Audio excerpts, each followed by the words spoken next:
चलिए, स्वागत है आप लोगों का टारगेट सोनू यूट्यूब फैमिली में। बिहार शिक्षक बहाली के लिए भूगोल का क्लास हम लोग का कंटिन्यू है, जारी है, जिसमें हम लोग पिछला जो लेक्चर लिए थे वो भारत की जलवायु को समझे थे। और आपको हम उसी दिन बताए थे कि भारत की जलवायु अगर समझ में आ गई कि वर्षा कहाँ पे कितना होता है, कैसे होता है, तो भारत की मिट्टी भी अच्छे से समझ में आ जाएगी। आज का जो लेक्चर होगा वो होगा भारत की मिट्टी पे। ठीक है, तो चलिए स्टार्ट करते हैं। भारत की मिट्टी, सबसे पहले समझ लेते हैं कि ये मिट्टी क्या होता है। मिट्टी, तो जो मिट्टी है वो लैटिन शब्द से बना है, किससे? सोलम से। किससे बना है? सोलम से। सोलम से क्या बना है? सॉइल बना है। सॉइल, मिट्टी का इंग्लिश क्या होता है? वो सॉइल होता है। ठीक है, और किससे बना है? सोलम से बना है। सोलम का जो अर्थ होता है वो होता है फर्श। फर्श, फर्श का मतलब क्या हुआ कि जैसे मान लीजिए कोई हमारे पास घर है तो उसका जो फर्श होता है नीचे, मान लीजिए कि ये हमारा घर है तो ये नीचे वाला जो एरिया होता है क्या होता है? फर्श होता है, नीचे वाला। तो मिट्टी भी यही इसी कंसेप्ट से लिया गया है, सोलम से। ठीक है, सोलम का अर्थ होता है फर्श, और कहां से लिया गया है? सोलम से लिया गया सॉइल को। क्लियर हो गया? अब देखते हैं कि जो हमारा मिट्टी है, सॉइल है, ये बना कैसे। तो ये लाखों वर्षों में बना है बाबू, लाखों वर्षों में। कितने दिनों में? लाखों वर्षों में। एक दिन का ये बात नहीं है कि मिट्टी बन के तैयार हो। अच्छा, मिट्टी बनता है, आप कहोगे कि सर मिट्टी बनता है कि होता है? तो मिट्टी बनता है, बहुत काल मतलब दिनों के बाद मिट्टी बन के तैयार होता है। और ये मिट्टी जो बनता है उसमें कारक भी काम करते हैं। क्या काम करते हैं? फैक्टर, कारक। किस किस कारक से कौन कौन मिट्टी बनेगा, वहां क्या क्या कारक काम करते हैं?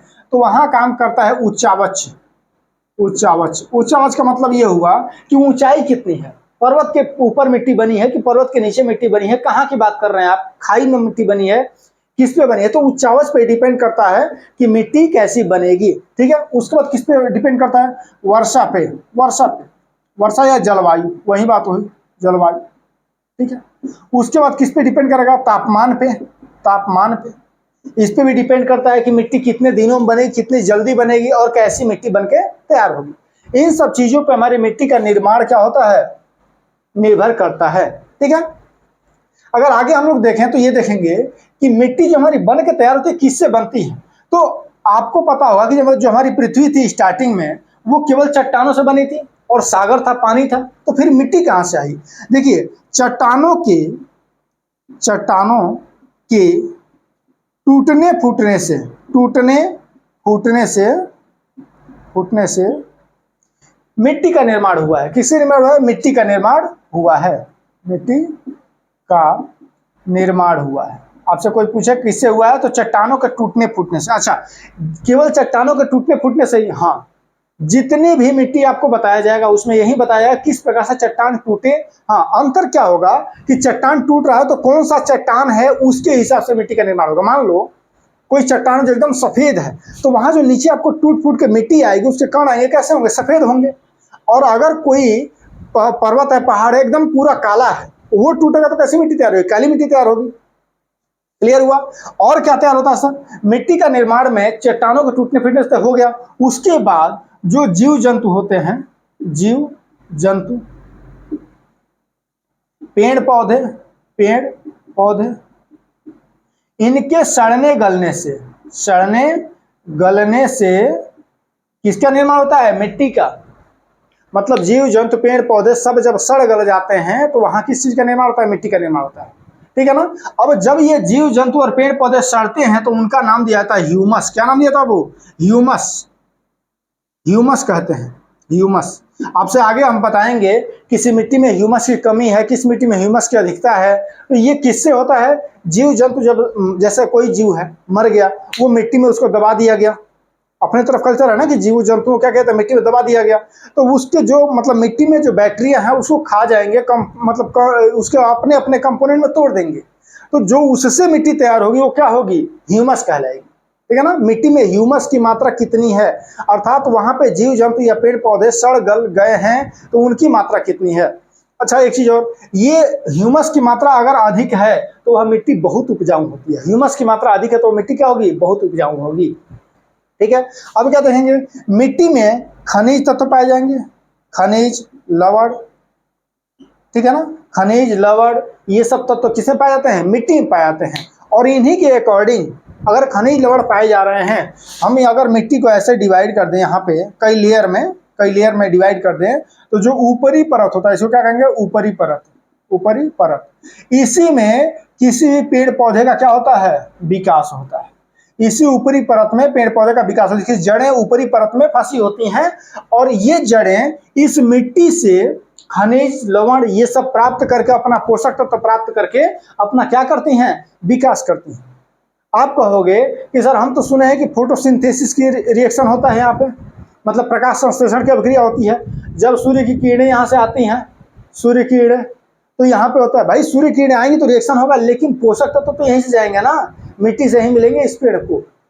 इसका मतलब कौन सा पेड़ पौधा, कौन सा मतलब ये अनाज वगैरह कहाँ पे हो रहा है, ये डिपेंड कर रहा है कि वहाँ की मिट्टी कैसी है।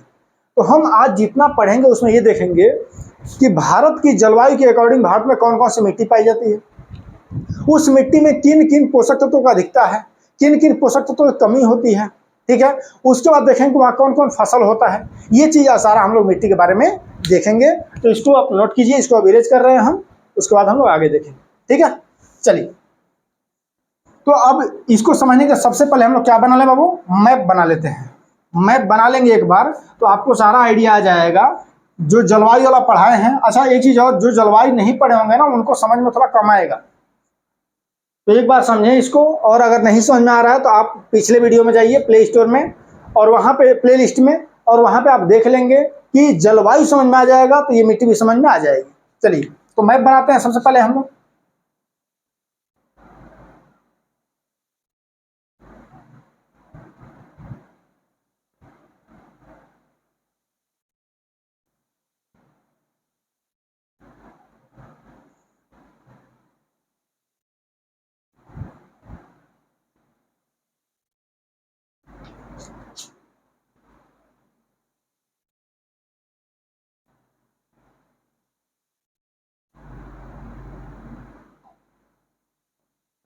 ठीक है, ये मैप बन के हम लोग का तैयार हो गया, दिखाई दे रहा है ना, कोई बात नहीं, ये मैप बन के हमारा तैयार हो गया, क्लियर है। अब यहाँ पे हम क्या देखेंगे कि आपको हम बताए जलवायु वाले वीडियो में कि सबसे ज्यादा वर्षा वाला जगह कहाँ पे था, तो सबसे ज्यादा वर्षा वाला पश्चिमी घाट था और असम मेघालय का एरिया था, ये भी हम बता दिए थे, ठीक है। अब एक मिनट यहाँ बताने से पहले आपको बता दें हम कि 1929 में Bhopal ICAR, Indian council of agriculture research की स्थापना की गई थी। Indian council of agriculture research की स्थापना की थी भोपाल में। इसका हेडक्वार्टर कहाँ है, भोपाल में। भारतीय कृषि अनुसंधान केंद्र कहाँ पे है, भारतीय कृषि अनुसंधान केंद्र कहाँ पे है, भोपाल में। एक क्वेश्चन तो यहीं से बन गया, क्लियर है। अब इसके अनुसार भारत में 8 प्रकार की मिट्टी पाई जाती है बाबू, कितने, 8 प्रकार की मिट्टी पाई जाती है, मिट्टी 8 प्रकार की मिट्टियां पाई जाती हैं। अभी 8 प्रकार की मिट्टियां कौन कौन है इसको देख लेते हैं। सबसे पहले तो जलोढ़ मिट्टी, कौन सी मिट्टी, जलोढ़ मिट्टी, या इसी को कहते हैं काप मिट्टी, या इसी को कहते हैं कछारी मिट्टी, काप, कछारी या जलोढ़ मिट्टी किसी को कहते हैं, पहले प्रकार की। दूसरा जो होगा वो होगा लाल मिट्टी, तीसरा काली मिट्टी, चौथा लेटराइट मिट्टी, ठीक है। पांचवा मरुस्थलीय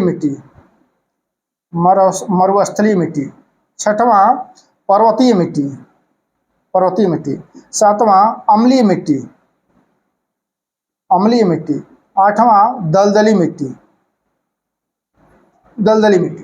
तो ICAR के अकॉर्डिंग, मतलब Indian council of agriculture research के अकॉर्डिंग, जिसका हेडक्वार्टर भोपाल में है, भारत में 8 प्रकार की मिट्टियां पाई जाती हैं, जो आपकी ये हैं, जलोढ़ मिट्टी, लाल मिट्टी, काली मिट्टी, लेटराइट मिट्टी, मरुस्थलीय मिट्टी, पर्वतीय मिट्टी, अम्लीय मिट्टी और दलदली मिट्टी, ठीक है। जलोढ़ मिट्टी को काप या कछारी मिट्टी कहते हैं। लाल मिट्टी हो गया, काली मिट्टी को क्या कहते हैं, रेगुर मिट्टी, या इसको क्या कहते हैं, स्वतः ज्योति हुई मिट्टी, क्या कहते हैं इसको, स्वतः ज्योति हुई मिट्टी। यहाँ पे लिख देते हैं स्वतः ज्योति हुई, क्वेश्चन पूछा गया बाबू, ज्योति हुई मिट्टी, ठीक है ना। किसको कहते हैं, काली मिट्टी को कहते हैं, या रेगुर मिट्टी कहते हैं इसको, स्वतः ज्योति हुई मिट्टी। इसको क्यों कहते हैं, इसलिए कहते हैं कि ये काली मिट्टी पानी और शोषण करने की क्षमता बहुत ज्यादा होती है। मतलब पानी इसको जितना दिया जाए पानी अवशोषित कर लेती है, और जब बहुत ज़्यादा धूप होता है अप्रैल मई के महीने में तो ये चटक जाती है, चटक मतलब फट जाती है। और जब आप जाओ अपने गांव में और जो चंवर चटाई होता है आपके गांव का, वहां चले जाना एक बार देखने के लिए, तो चौरा क्या होता है, फट जाता है, इसलिए कि वहां पे काली मिट्टी पाई जाती है, ठीक है ना। चौरा फट गया है, लगेगा जुताई हुआ है, फार से जुताई हुआ है, स्वतः जोती हुई मिट्टी, इसलिए इसको कहा जाता है। क्लियर होगा। तो ये 8 प्रकार की मिट्टियां अकॉर्डिंग टू ICAR हमारे देश में पाई जाती हैं, लेकिन इसमें मुख्यतः 4 ही जो है वो हम लोग पढ़ते हैं, 4 ही से ज्यादा क्वेश्चन पूछता है, ठीक है ना। इसलिए कि मैक्सिमम पार्ट में लगभग 90% भाग में, 85% भाग में यही चारों पाई जाती हैं। तो यहाँ देख लेते हैं कि सर कितने % में कौन पाया जाता है, इधर दिखाई दे रहा है ना, कितने % में कौन पाया जाता है। तो सबसे ज्यादा 43% है अप्रोक्स। अच्छा ये जितना बता रहे हैं अप्रोक्स बता रहे हैं, 43.4 हो सकता है, 3 हो सकता है, ठीक है ना। 43% में कौन पाया जाता है, जलोढ़ मिट्टी पाई जाती है। लाल मिट्टी अप्रोक्स 18% में पाया जाता है, काली मिट्टी अप्रोक्स 15% में पाया जाता है, लेटराइट मिट्टी अप्रोक्स 4% में पाया जाता है, बाकी उससे कम में पाई जाती हैं, ठीक है। तो ये मिट्टियां हैं। ये क्वेश्चन ये भी पूछा गया है कि जलोढ़ मिट्टी पूरे भारतीय क्षेत्र में कितने क्षेत्र पे पाई जाती है, तो कितने पे पाई जाती है, 43% में पाई जाती है। क्लियर हो गया। अब एक एक मिट्टी को हम देखते चले, किस प्रकार से उनका गुण देखेंगे और तब बताएंगे आपको कि कहाँ पे बन सकता है ये। तो जलोढ़ मिट्टी को देखते हैं, यहाँ पे आप हेडिंग डाल लीजिएगा जलोढ़ मिट्टी, और फिर हम जलोढ़ मिट्टी का डिफिनेशन बताते हैं। जलोढ़ मिट्टी का निर्माण वहां होता है जहां नदियां बहती हैं, पर्वतों से नदियां निकलती हैं और नदियां बहते हुए अपने साथ पर्वत को तोड़ तोड़ के अपने साथ उनका मलबा लेकर आती हैं, और जहां से बहेंगी वहां पे बिछा देंगी। और जब ऐसी मिट्टी का निर्माण होगा जो नदियां लाती हैं, तो उन मिट्टी का नाम, उसको हम कहते हैं जलोढ़ मिट्टी। जल ओढ़, जल को ओढ़ लेने वाली मिट्टी क्या कहलाएगी, जलोढ़ मिट्टी कहलाएगी। जैसे हम ये कहें आपसे कि ये वाला हमारा क्षेत्र है, यहाँ से नदी बह रही है, नदी बह रही है, ठीक है ना। अब पर्वत से नदी आ रही है, कहीं ना कहीं से आ रही है, ऊंचाई पे अपने साथ मलबा ला रही होगी, तो इसका एरिया नीचे जमता जाता बढ़ता जाता है। दूसरा, जब बाढ़ का समय आएगा तो ये चारों तरफ फैल जाती है, ऊपर हो जाती है ना, और एक एरिया में फैल जाएगी, ठीक है, ध्यान समझना इस चीज को। एक एरिया में क्या करेगी, फैल जाएगी पूरा ऐसे, और फिर जब बाढ़ का समय खत्म हो तो आ जाएगी अपने रेंज में।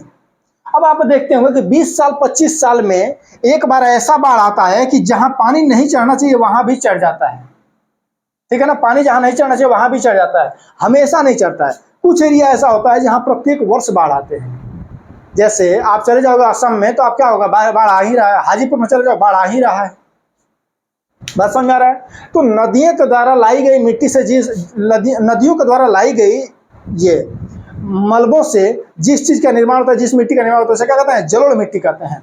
अब जलोढ़ मिट्टी जो होती है वो 2 प्रकार की होती है, 2 प्रकार की। पहला कहते हैं खादर और दूसरे को कहते हैं बांगर, खादर और बांगर। अब ये क्या है खादर मिट्टी, जब नदी प्रत्येक वर्ष जब उसमें पानी ज्यादा बढ़ जाता है, बाढ़ का पानी जहां क्षेत्र तक फैलता है, मतलब प्रत्येक वर्ष नया मिट्टी बने। जैसे यहां तक मान लेते हैं कि नया मिट्टी बनता है, नदी का बाढ़ यहां तक आता है हर साल, और फिर अपने तलहटी में नदी चली जाती है, तो ये जो मिट्टी बना, ये कौन सी मिट्टी बनेगी, खादर मिट्टी। खादर मिट्टी मतलब यहाँ की मिट्टी हमेशा नया हो रही है। खादर मिट्टी क्या है, खादर मिट्टी वैसी जलोढ़ मिट्टी है जो प्रत्येक वर्ष नदियां क्या करती हैं, नया कर देती हैं। बांगर क्या है, बांगर वैसा क्षेत्र होता है जहां कभी बाढ़ आया था लेकिन 10 से 20 वर्ष में नहीं आ रहा है, तो वहां की मिट्टी क्या कहलाती है, बांगर मिट्टी। मतलब बांगर मिट्टी भी पुरानी खादर मिट्टी है। क्या बाबू, पुरानी खादर मिट्टी। पुरानी खादर मिट्टी को बांगर मिट्टी कहते हैं। लेकिन सबसे उपजाऊ कौन सी है, देखो सबसे उपजाऊ तो जलोढ़ मिट्टी, जलोढ़ में सबसे उपजाऊ खादर, उसके बाद बांगर। क्लियर है। अब इस बेस पे अगर आप देखोगे तो आप हमको बताओ, जहां से नदी बहती है, जहां मुहाना बनता है, आप देखोगे तो ये हमारा हिमालय का क्षेत्र होगा बाबू, ये हिमालय का क्षेत्र होगा ऊपर। अब ये जो पार्ट बना हुआ है, आपको बताए थे हम कि यहाँ टेथिस सागर था, और जब ये पठार आके दबाया तो सागर में नदियां मिट्टी लाके भरते भरते इस एरिया का निर्माण की हैं। तो इसको हम क्या कहेंगे बाबू, ये हमारा टोटल जो बनेगा वो क्या बनेगा, ये वाला यहां से यहां तक, ये हमारा क्या बनेगा, ये हमारा जलोढ़ मिट्टी बनेगा। क्या बनेगा बाबू, जलोढ़ मिट्टी। जलोढ़ क्यों, गंगा यमुना नदी ब्रह्मपुत्र नदी, ये भी तो हम भारत का नहीं पढ़ रहे हैं ना, सॉरी भारत का पढ़ रहे हैं तो बांग्लादेश वाला नहीं लिखेंगे, तो ये भी क्या है, जलोढ़ मिट्टी ही है। एक तो हमने देख लिया, और कहाँ कहाँ बन सकता है, तो और देखिए गोदावरी, कृष्णा, कावेरी का जो डेल्टा बनता है ना, महानदी का डेल्टा, वो एरिया क्या होता है, जैसे ये वाला एरिया, ये वाला, ये एरिया, ये भी क्या है, ये भी क्या है, ये भी जलोढ़ है, जलोढ़। क्यों? आपको बताए थे कि ये जो एरिया बढ़ा हुआ है जिसे कोरोमंडल तट कहते हैं, जिसे कोरोमंडल तट कहते हैं, यह पठारी भाग नहीं है, पठारी भाग नहीं है। यह कृष्णा के नदी द्वारा जो मिट्टी लाई गई है बहा करके, इन चट्टानों को काट काट के, तो यहाँ पे वो मिट्टी बना है, बढ़ा हुआ क्षेत्र है, तो जलोढ़ मिट्टी ये भी है। तो जलोढ़ मिट्टी कहाँ कहाँ पर आ गया आप देख लिए। चलिए अब आगे हम लोग देखेंगे कि अच्छा जलोढ़ मिट्टी जब बन गई, तो अब यहीं पे देख लेते हैं कि जलोढ़ मिट्टी में किस चीज की अधिकता होती है। पानी जब आ रहा है, बाढ़, तो अपने साथ क्या लेके आएगा। देखिए बाढ़ जब आता है ना, तो नदियों में हमेशा पहला तो पत्थर से, वो पर्वत से उठ के आ रहा है, तो पर्वतों में चूना, पोटास, इन सब की मात्रा होती है, तो उसको लेके आया। दूसरा, जब आता है वो, जैसे हमारे यहाँ परंपरा है कि कोई जीव जंतु या कुछ मर गया तो नदी में फेंक देते हैं, तो जो जानवर मतलब उसको खा लिया वो खा लिया, जो जीव जंतु जो बच गया वो मतलब कंपोस्ट में चेंज हो जाता है, टूट जाता है। तो चूना की, पोटास की और कैल्शियम की अधिकता होती है। किसकी अधिकता है वो? चूना, पोटास और कैल्शियम। आप लिख लीजिएगा इसमें जलोढ़ में, चूना, पोटास की क्या होती है, अधिकता होती है। किस मिट्टी में? जलोढ़ मिट्टी में। अच्छा सर कमी किसकी होती है? तो देखो जितना देख रहे हो ना, जितना, उसमें जो चार हम लोग पढ़ने वाले हैं, बाकी ऐसा नहीं है कि इसका क्षेत्र नहीं बताएंगे, बताएंगे आपको, लेकिन जो चार मेन है ना, सब में एक चीज याद रखना, नाइट्रोजन, ह्यूमस, नाइट्रोजन, ह्यूमस और फास्फोरस की कमी होती है। किसकी कमी होती है? नाइट्रोजन, नाइट्रोजन, ह्यूमस, ह्यूमस और फास्फोरस की, फास्फोरस की। अब ह्यूमस क्या है मत पूछना, ह्यूमस क्या है मत पूछना, क्यों? बता चुके हैं ह्यूमस क्या है। जीव जंतु, पेड़ पौधे की पत्तियां सड़ गल जाती हैं तो ह्यूमस बनता है। आप देखोगे ना, बगीचा लगाना बहुत जरूरी है, बगीचा लगाना बहुत जरूरी है। आपके गांव की मिट्टी कितनी उर्वरक क्षमता वाली है, ये डिपेंड करता है कि आपके गांव में पेड़ पौधे कितने हैं, आपके गांव में जो गोबर होता है ना, गोबर गाय का, वो कितना है, गोबर, गाय का मूत्र, ये सब मिला करके जैविक खाद तैयार किया जाता है, और ये जैविक खाद मिट्टी का निर्माण करती है। देखिए उर्वरक जो आप यूज करते हो ना, नाइट्रोजन वगैरह, डाई वगैरह, जो भी मतलब यूरिया वगैरह, वो सब कुछ मिट्टी के पोषक तत्वों को खींच करके और आपके फसल को देती हैं। बात समझ में आ रहा है? मिट्टी का निर्माण नहीं करती हैं, जबकि जो जैविक खाद है वो मिट्टी का निर्माण करता है। तो अगर आप जैविक खाद का यूज कर रहे हैं तो आप मिट्टी का निर्माण कर रहे हैं, अर्थात आप भविष्य को बचा रहे हैं। इस समय आप धरती पे हो, धरती से जो चीज ले रहे हो, तो आपका उत्तरदायित्व तो बनता है कि धरती को भी कुछ रिटर्न दो, कि आने वाली पीढ़ियों को भी तो मिले।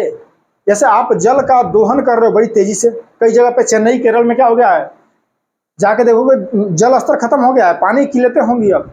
तो आने वाली पीढ़ियां क्या कहेंगी कि हमारे पूर्वज आए, केवल दोहन किए, खाए पिए, चल दिए, आप भी उनको कुछ दो। तो ये सब कुछ का एक ही उपाय है, पेड़ पौधा लगाओ, जैविक खाद पे जाओ, जो रासायनिक खाद है उसका कम प्रयोग करो, कीटनाशक दवाओं का प्रयोग कम करो, इसलिए कि हमारा पर्यावरण सुरक्षित रहे और आने वाली पीढ़ियां भी जीवित रहें, हम भी जीवित रहें। क्लियर है? तो यहाँ पे ह्यूमस की मात्रा कम होती है, ह्यूमस की मात्रा बढ़ानी चाहिए।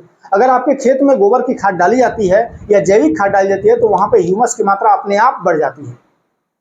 गाय का जो मूत्र होता है उसमें नाइट्रोजन की मात्रा पर्याप्त होती है। ठीक है? तो जो हम जैसे यूरिया डालते हैं ना, 46% नाइट्रोजन होता है, गाय के मूत्र में 66% नाइट्रोजन होता है। तो आप जैविक खाद का यूज कीजिए अपने खेतों में, जिससे भविष्य में मिट्टी का निर्माण होता रहे। जिस प्रकार से मिट्टी का निर्माण हुआ है, आज हम उसका सेवन कर रहे हैं, दोहन कर रहे हैं, उसी के द्वारा मिला भोजन कर रहे हैं, तो आने वाली पीढ़ियों को भी भोजन मिलता रहे, इसकी जिम्मेदारी भी हमारी ही है। क्लियर हुआ? तो जलोढ़ मिट्टी का क्षेत्र कौन कौन सा हो गया आपको दिखा दिया गया। उसके बाद जलोढ़ मिट्टी में क्या अधिकता होती है? चूना और पोटास की। कमी किसकी? नाइट्रोजन, ह्यूमस और फास्फोरस की होती है। क्लियर है? अब चलिए दूसरे नंबर पे है जो भारत में सबसे ज्यादा पाया जाता है, वो है लाल मिट्टी। कौन सी मिट्टी? लाल मिट्टी। तो ये लाल मिट्टी कौन सी होती है भाई? लाल मिट्टी में क्या क्या कमी होती है, क्या क्या अधिकता होती है? तो लाल मिट्टी का नाम सुन के ही है कि इसमें लोहा की अधिकता होती है। किसकी? लोहा। ये फेच लाल होता है। फेच लाल का मतलब उठाओगे ना, लगेगा गरे तो इसमें तो ब्लड सना हुआ है, इस तरीके लाल होता है, इसलिए कि इसमें लोहा की मात्रा बहुत ज्यादा होती है, और लोहा की अधिकता के कारण इसका रंग लाल होता है। तो देख लेते हैं कि ये कितने क्षेत्रों में पाई जाती है। ये लगभग इस क्षेत्र में क्या होती है? लाल मिट्टी पाई जाती है, लाल मिट्टी पाई जाती है। ठीक है ना। इन क्षेत्रों में लाल मिट्टी पाई जाती है, लगभग नीचे तक भी, यहाँ तक भी दिखाए थे हम लोग। लेकिन देखो एक चीज और देखना, जो ये दिखाया जा रहा है ना, एवरेज दिखाया जा रहा है, क्यों? आप बिहार स्पेशल वाले क्लास में जाइए, हमारा मतलब लेक्चर देखिए, बिहार की मिट्टी, जो बिहार कहाँ पे है, यहाँ पे है, तो इस बिहार की मिट्टी में हम सब मिट्टी दिखा दिए हैं। और सर वहां पे आप कह रहे हैं जलोढ़ मिट्टी, इसलिए कि मैक्सिमम पार्ट लिया जाता है भाई। आप अपने गांव में जाओगे तो आपका गांव तो इसमें दिखा नहीं सकते हैं, जबकि प्रत्येक गांव में काली मिट्टी मिल जाएगी। आप जाना गांव के चौर में और देखना काली मिट्टी कैसी मिल रही है वहां पे। आप जाना गांव के पास नहर के किनारे, और नहर का जो बंधा होता है उसकी खुदाई करना, वहां लेटराइट मिट्टी मिल जाएगी आपको, और बाकी खेत जलोढ़ मिट्टी मिल जाएंगे। तो हम एवरेज में जलोढ़ ही उसको कहेंगे। अब समझ आ रहा है ना।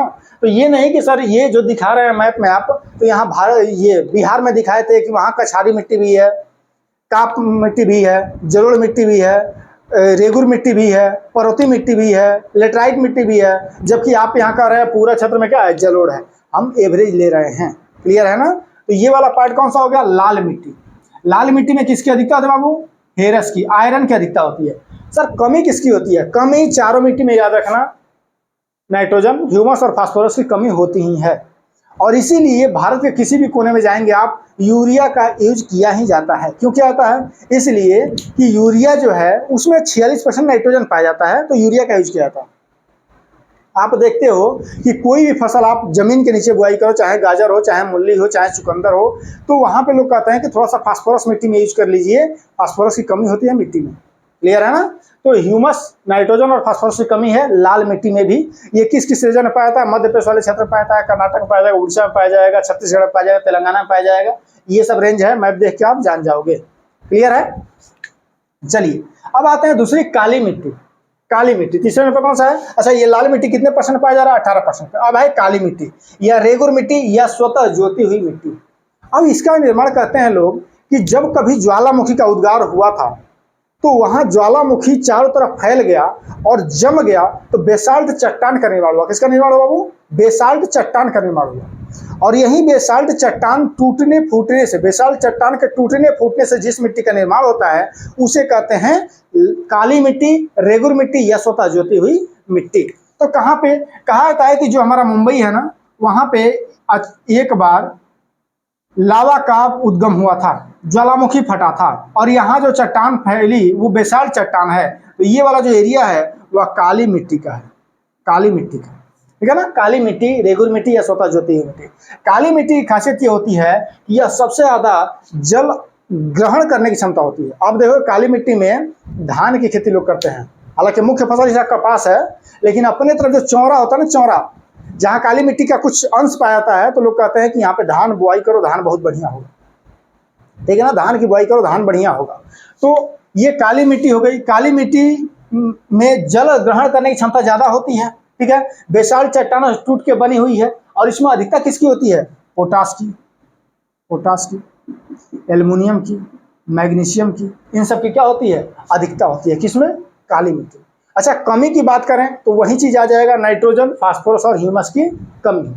अच्छा इसमें फसल सर कौन कौन होता है आप बताए नहीं, तो देखो जो हमारा जलोढ़ मिट्टी है वहां धान, गेहूं, ज्वार, बाजरा, मक्का, गन्ना, तिलहन, दलहन सब कुछ होता है। सबसे बढ़िया मिट्टी ये वाली है। अगर आप इस रेंज में हो तो अपने आप को मतलब फॉर्चुनेट समझो, भाग्यशाली समझो कि आप कहाँ पे हो, इस रेंज में हो। उसके बाद हम देखते हैं कि जो हमारा लाल मिट्टी होता है वो मूंगफली के लिए, तिलहन के लिए, ठीक है ना, ये तंबाकू के लिए, इन सब चीजों के लिए ज्यादा उपयोगी होता है। हालांकि इस समय तो हर मिट्टी में लोग खाद का उपयोग करके कुछ भी उपजा ले रहे हैं, तो बात अलग है, लेकिन यहाँ पे मतलब तंबाकू भी होता है, तिलहन होता है, मक्का होता है, मोटे अनाज होते हैं लाल मिट्टी में, ठीक है ना। लाल मिट्टी में आयरन की ज्यादा मात्रा पाई जाती है। फिर काली में देखेंगे तो काली का मुख्य जो होगा कपास होगा, कपास, क से काली, क से कपास, कपास की खेती, सोयाबीन की खेती, मोटे अनाज ज्वार बाजरा की खेती, गेहूं की खेती, ये सब कहाँ किया जाता है, काली मिट्टी में किया जाता है। काली मिट्टी, लाल मिट्टी और ये जलोढ़ मिट्टी, इन तीनों में अगर पानी एक एक बाल्टी डाल दिया जाए तो सर सबसे पहले कौन सोख के खत्म कर देगा, सबसे पहले खत्म हो जाएगी जलोढ़ में, नीचे चली जाएगी। उसके बाद से लाल में, कपास, काली मिट्टी उसको पकड़ के रखती है, एकदम अवशोषित करके वहीं पर रखती है, ठीक है ना। यहाँ पे हो गई काली मिट्टी, ठीक है। अब देखेंगे कि सर कौन सी मिट्टी, काली के बाद लेटराइट मिट्टी कहाँ कहाँ पाई थी। लेटराइट मिट्टी वो मिट्टी है जहाँ वर्षा ज्यादा मात्रा में, जहाँ वर्षा क्या हो, ज्यादा मात्रा में। और ज़्यादा मात्रा में जब वर्षा होगी, ज़्यादा मात्रा में वर्षा जब होगी तो वहाँ से मिट्टी के ऊपरी परत का निक्षालन होगा। निक्षालन का मतलब क्या होता है कि ऊपरी परत का कुछ मटेरियल बह जाएगा। अच्छा एक बात बताओ, आपके यहाँ खेत है, आप उसमें गोबर डाल करके और उसकी मिट्टी के ऊपरी परत को बड़ा मतलब बढ़िया उपजाऊ बना लिए हैं, मूसलाधार बारिश हुआ तो ऊपर का परत दह जाएगा, बह जाएगा। तो बह गया तो ऊपरी परत में सिलिका होता है और सिलिका क्या होता है, साथ में बह जाता है। क्या होता है, सिलिका, सिलिकॉन जो होता है, सिलिकॉन, ये उसका निक्षालन होता है, निक्षालन, निक्षालन, ठीक है ना, निक्षालन होता है मतलब बह जाता है ऊपर से। और इस मिट्टी को क्या कहते हैं, लेटराइट मिट्टी कहते हैं। तो कहाँ पे बाबू, ये देखो, इसको थोड़ा सा कम कर लो और ये वाला पार्ट में, पश्चिमी घाट में ये वाला पार्ट जो होगा, यहाँ वर्षा बहुत ज़्यादा हुई है, यहाँ पे जो वर्षा हुई है, यहाँ पे कुछ पार्ट में, ये सब मिट्टी कौन सी है, लेटेराइट मिट्टी, लेटराइट मिट्टी। सर इतना कम में, हाँ भाई 4% में है तो कितना में दिखा दें आपको, 4% है ना। तो लेटराइट मिट्टी यहाँ पाई जाती है। लेटराइट मिट्टी वहीं पाई जाएगी जहाँ वर्षा ज़्यादा होगा। आप बताओ, पश्चिमी घाट में वर्षा ज़्यादा होता है, आप बताओ मेघालय वाले में वर्षा ज़्यादा होता है, तो कौन सी मिट्टी पाई जाएगी, लेटराइट मिट्टी पाई जाएगी। लेटराइट मिट्टी में किसकी अधिकता होती है, पोटास की, एल्युमिनियम की, चूना की, इनकी क्या होती है, सॉरी लोहा की, एल्युमिनियम की और पोटास की अधिकता होती है। किसकी कमी होती है, सिलिकॉन की कमी होती है। ह्यूमस, नाइट्रोजन, फास्फोरस तो हर जगह कम होता है। तो इसको तो नोटिंग कर लोगे, साथ में डाल दोगे किसको, सिलिकॉन। क्लियर हो गया। तो ये 4 मिट्टियां हो गई। अब हम लोग देखते हैं कि सर जो बाकी बचा, ये देखिए, ये मरुस्थलीय हो गया। ये कौन सा बाबू, ये मरुस्थलीय मिट्टी है, मरुस्थलीय, इसका ही पकड़ लेना कुछ पार, मरुस्थलीय। अब इसका खासियत क्या होता है, इसका खासियत ये होता है ना कि ये बालू होते हैं, मतलब बालू होते हैं, पत्थर पर्वत के ऐसे टुकड़े होते हैं, टूटे हुए कण होते हैं जो अभी मोटे होते हैं। प्लस यहाँ वर्षा बहुत कम मात्रा में पाई जाती है, यहाँ ह्यूमस कम मात्रा में पाया जाता है कि इनको कन्वर्ट कर दे छोटे छोटे महीन पार्ट में, इसलिए मरुस्थल होते हैं। जल जैसे ही डाला जाएगा नीचे चला जाएगा, पानी की बहुत कमी होती है, तो फसल भी यहाँ केवल और केवल मोटे अनाज होते हैं। जो पेड़ पौधे होते हैं वह कंटीली झाड़ियों वाले यहाँ पे उत्पन्न होते हैं। जहाँ वर्षा ज्यादा, वहाँ पे कौन से, सदाबहार बन पाए जाएंगे। सदाबहार, सदाबहार मतलब हमेशा पत्तियां उसकी हरी भरी रहे, जहाँ वर्षा ज्यादा हो, ठीक है ना। तो यहाँ मरुस्थलीय वाला हो गया। उसके बाद सर ये वाला क्षेत्र में, तो इस क्षेत्र में आप जाओगे बाबू तो वहाँ पे तो केवल बर्फ जमा हुआ है। फिर भी हम देखें तो इस वाले क्षेत्र में और इस वाले क्षेत्र में पर्वतीय मिट्टी पाई जाती है, पर्वतीय मिट्टी पाई जाती है। पर्वतीय मिट्टी का मतलब क्या हुआ, पर्वत के छोटे छोटे कण जो बने हुई मिट्टी है, क्या है, पर्वतीय मिट्टी है। तो हम लोग देख लिए, मरुस्थलीय देख लिए, पर्वतीय देख लिए। अब कौन सा बच रहा है, अम्लीय मिट्टी और दलदली मिट्टी। एक चीज आपको बताना भूल गए, यहाँ ICR तो लिख दिए हैं, जो pH स्केल पे मान होता है ना किसका, मिट्टी का, वो 6 से 7 के बीच होना चाहिए। कितना होना चाहिए वो, 6 से 7 के बीच होना चाहिए pH स्केल में मान। मतलब ये कि न तो ज्यादा अम्लीय होना चाहिए, न तो ज्यादा क्षारीय होना चाहिए। अगर दोनों हुआ तो फसल के लिए नुकसानदायक है, मतलब 6 से कम हो जाए या 7 से अधिक हो जाए तो नुकसानदायक है। इसीलिए आपको कहा जाता है कि अगर आप चाहते हो कि अपने फसल, कौन सा फसल बुआई करना है, तो अपने खेत की मिट्टी ले लो और चले जाओ अपने डिस्ट्रिक्ट अनुसंधान केंद्र में और मिट्टी की अम्लीयता की जांच करवा लो। उसके अकॉर्डिंग आप खाद, बीज और पौधा का चयन करो, ठीक है ना। कितना होना चाहिए, 6 से 7, ये भी क्वेश्चन पूछा गया है, ठीक है। अब देखते हैं दलदली मिट्टी। तो दलदली मिट्टी कहाँ कहाँ पाई जाती है, देखो ये वाला क्षेत्र है, क्या नाम है इसका, कच्छ का रण। ये वाला क्षेत्र है, क्या नाम है, खंबात की खाड़ी, ठीक है ना। यहाँ पे जो क्षेत्र है पश्चिम बंगाल वाले में, कौन सा, सुंदरबन का डेल्टा, यहाँ पे दलदली क्षेत्र पाए जाते हैं, दलदली क्षेत्र, दलदली मिट्टी, ठीक है ना। तो ये था मिट्टी से। अगर कोई भी कहीं डाउट हो, कुछ छूट रहा हो तो आप हमसे पूछ लीजिएगा। यहाँ पे थोड़ा सा, अच्छा इसको नोट कीजिए तो हम नीचे बता दें। यहाँ दिखाई दे रहा है बिहार वाला, आपको दिखाए थे ना बिहार का,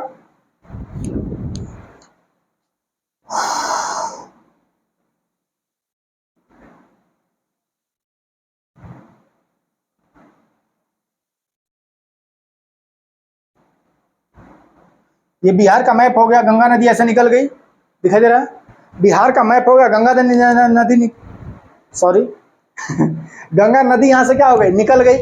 अब यहाँ पे देखिए आप कि इसमें मिट्टी का जो है जलोढ़ मिट्टी कितने परसेंट हम बताए थे, याद करो, 96%, 96% जलोढ़ मिट्टी, ये यही एरिया है ना बाबू। तो 96 अगर हम 4% ऐसे बताने लगे तो हर जगह पे, हर जिला में मिट्टी का मतलब चेंज हो जाएगा। तो उतना बेस पे नहीं जाते हैं हम लोग, 96% को मान लेते हैं कि पूरा जलोढ़ मिट्टी है। क्लियर है। दूसरा, आइए वर्षा, हम पिछले वीडियो में जो वर्षा को बताए थे कि वर्षा कितने रेंज में होती है, कहाँ होती है, तो आपको दिखाए थे हम कि यहाँ होती है, फिर ऐसे जा करके और मानसूनी हवाएं ऐसे मुड़ती हैं, देख रहे हो ना, ऐसे मुड़ती हैं और कोशिश करते हैं हिमालय से टकराने की। क्यों? उनका डायरेक्शन ही वही होता है ना, उत्तरी गोलार्ध में है तो डायरेक्शन हमेशा राइट साइड में होगा, तो ऐसे टकराने की। तो वर्षा यहाँ से ज्यादा करती हुई जाती है, ऐसे ऐसे कम होता जाता है, नीचे वाले क्षेत्र में कम होता है। आप बताओ, ये हमारा रेंज था किशनगंज का, किसका था बाबू? किशनगंज का।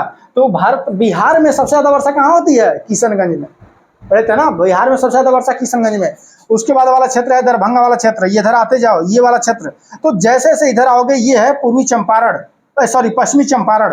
तो किशनगंज से लेकर पश्चिमी चंपारण तक वर्षा होती है। क्यों? हिमालय की तलहटी में है। मानसून वाले में क्लास में आप लोग एक बार देखोगे तो इसको मैच कर पाओगे, ठीक है।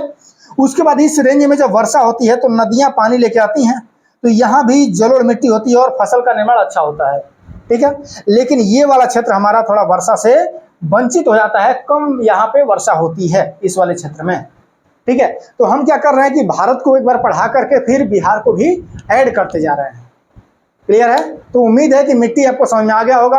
मिट्टी का इंग्लिश होता है सॉइल। सॉइल जो शब्द है वो सोलम से लिया गया है। सोलम का अर्थ होता है फर्श, ठीक है ना। मिट्टी का निर्माण पर्वतों पहाड़ों के टूटने फूटने से होता है।